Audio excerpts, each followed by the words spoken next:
تكون حرا في جميع اختياراتك التي تنبع من إرادة الشعب صاحب السيادة ومحددا لمصيرك بنفسك.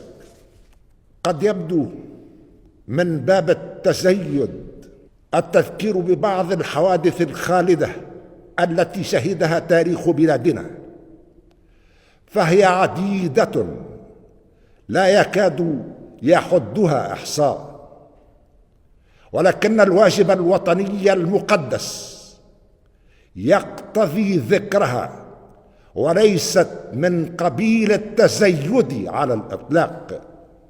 يقتضي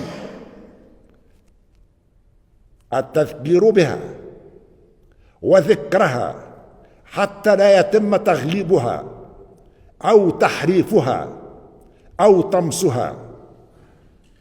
فمقاومة الاستعمار البغيض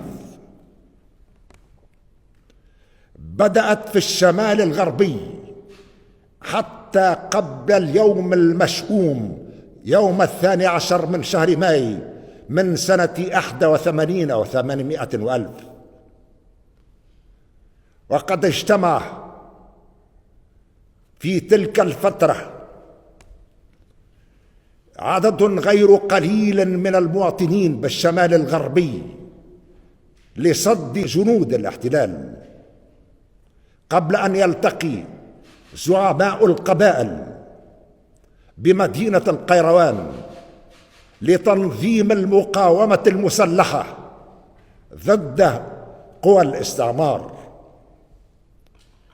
وتتالت إثر ذلك المعارك في كل مكان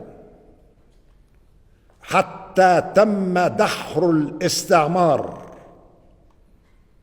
وحتى تم توقيع اتفاقيات أو بروتوكول الاستقلال.